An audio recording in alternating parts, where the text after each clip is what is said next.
Karimnagar, Adilabad, Nizamabad, Medak MLC పట్టభద్రుల స్థానం నుంచి నేను పోటీ చేస్తున్నా. ముఖ్యంగా ఈ ఎన్నికలలో ఏ రకంగా జరుగుతున్నాయంటే సెంటేసుకునే వాళ్ళతోటను చెమటతోటి ఉన్న వాళ్ళతో జరుగుతున్న ఎన్నికలు ఇవి.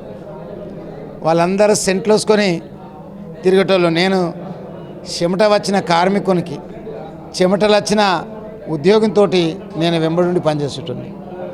ఈ ఎన్నికల్లో తప్పనిసరిగా నేను విజయం సాధిస్తా. ఎన్ని డబ్బులు ఖర్చు పెట్టినా, వాళ్ళు ఎంత డబ్బులు పెడతారో నేను అన్ని దండాలు పెట్టుకుంటా. వాళ్ళు ఎంత ఖర్చు పెడతారో నేను అంతమంది కాలు మొక్కుతా. కానీ ఎట్టి పరిస్థితుల్లో కూడా ఈరోజు వాళ్ళని గెలిపించే ప్రసక్తి లేదు. వాళ్ళను ఓడగొట్టడమే నా ఏకైక లక్ష్యం. ముఖ్యంగా ఈ ఎన్నికల్లో నేను ఒక కార్యక్రమం తీసుకున్నా. ₹1 నిరుద్యోగులకు, ప్రైవేట్ టీచర్లకు, లెక్చరర్లందరికీ కూడా 5 లక్షల రూపాయల ఇన్సూరెన్స్ చేపిస్తాను. ఏదో ప్రభుత్వ పరంగా తీసుకొచ్చే డబ్బులు కాదు, నేను సొంతగా ఏదో రకంగా డబ్బులు తీసుకొచ్చి నిరుద్యోగులకు ఒక రక్షణగా ఉండాలని. ప్రైవేట్ టీచర్లందరికీ కూడా నా రిక్వెస్ట్, మీతోటి ప్రైవేట్ లెక్చరర్లందరికీ కూడా నా రిక్వెస్ట్, మీకు ఉద్యోగ భద్రత లేదు, ఉద్యోగ భద్రతను కల్పిస్తా. 11 నెలలు జీతాలు ఇస్తుండ్రు, 12 నెలలు పని చేయించుకుంటుండ్రు. మీ శ్రమ దోపిడీ నేను అడ్డుకుంటా. శ్రమ దోపిడీని ఎట్టి పరిస్థితుల్లో కానీయ. ఈ రకంగా టీచర్లకు అండగా ఉంటాను నేను. ప్రైవేట్ టీచర్లందరికీ, గవర్నమెంట్ టీచర్లందరూ కూడా నా రిక్వెస్ట్, పోయిన ప్రభుత్వంలో కేవలం 3 డిఏలు పెండింగ్ ఉండే, ఇప్పుడు 5 డిఏలు పెండింగ్ ఉన్నాయి. ఈ 5 డిఏల గురించి ఎవరు మాట్లాడతలేరు, ఎవరు కూడా మాట్లాడతలేరు. రేపు మార్చి వస్తుంది, మార్చి వచ్చే వరకు అదంతా పీఆర్సీ అంటాడు, పీఆర్సీలో ఈ 5 డిఏలు కలిపేస్తాడు. మరి ఎవరు మాట్లాడాలి?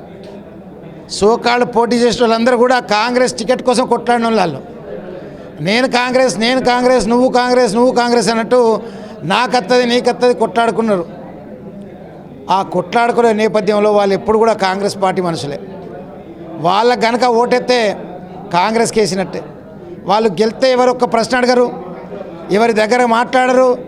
కేవలం వాళ్లకు కాంగ్రెస్ పార్టీ తొత్తులుగా మారిపోతారు వాళ్ళు. దయచేసి గమనించండి. నిరుద్యోగుల సమస్యపై మాట్లాడే శక్తి వాళ్ళ దగ్గర లేదు, నా దగ్గర ఉంది. తప్పనిసరిగా నిరుద్యోగుల సమస్యలను నా సమస్యలుగా, వాళ్ళ కష్టాన్ని నేను ఇష్టంగా స్వీకరించి వాళ్ళ సమస్యలను పరిష్కరిస్తా. ఈ రకంగా వాళ్ళ వెంబడి మమేకమై పనిచేస్తా. దయచేసి అందరూ పట్టభద్రులారా, మీ అందరికీ 2 చేతులెత్తి నమస్కరిస్తున్నా. వాళ్ళ దగ్గర డబ్బులు ఉంటే ఇస్తే తీసుకోండి, ఆ డబ్బులు తీసుకోండి, నాకు మాత్రం ఓటేయండి. విద్యావంతులు చెప్పుకునే వాళ్ళు ఎవరు కూడా విద్యావంతులు లేరు. వాళ్ళ ఇద్దరు కూడా విద్యా వ్యాపారవేత్తలు. దయచేసి గమనించండి. విద్యా వ్యాపారవేత్తలకి ఎత్తరా, చిన్నప్పటి నుంచి రాజకీయాలు ఉండి, చిన్నప్పటి నుండి ప్రజాసేవలో ఉండి, చిన్నప్పటి నుండి కొత్త కార్యక్రమాలు తీసుకుంటూ, మేయర్గా కార్యక్రమాలు తీసుకుంటూ నాకు ఇస్తారా? డిసైడ్ చేయవలసిన బాధ్యత ఈరోజు మీ పైన ఉంది. వాళ్ళు విద్యను అమ్ముకుంటారు, నేను విద్యను నమ్ముకున్నాను. దయచేసి గమనించండి, నన్ను ఆశీర్వదించండి. తప్పనిసరిగా మీలో ఒకరిగా మిగులుతా. Thank you very much. BRS పోటీలా అసలు బీఆర్ఎస్ క్యాండిడేట్ను పెట్టలే. క్యాండిడేట్కు పెట్టకున్నా కానీ నాకున్న సంబంధాలతోటి, నాకున్న పరిచయంతో, నేను ఒక ఉద్యమకారునిగా, నాతో చాలామంది ఉద్యమకారులు జైల్లో ఉన్న పరిస్థితి, ఇవన్నీ చూస్తే తప్పనిసరిగా నాకు ఓటెత్తారనే విశ్వాసం నాకుంది. ఒక ఓటర్గా నేను వాళ్ళందరినీ కూడా కలిసి ఓటు అడుగుతా.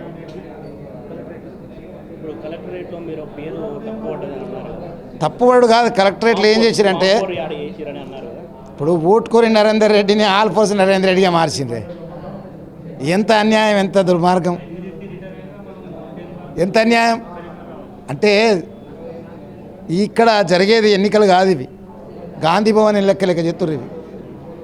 వస్తే మందల కొద్ది వచ్చి నామినేషన్ వేయాలి, వాళ్ళ మీద కేసు ఉండదు, వాళ్ళ మీద కేసు ఉండదు.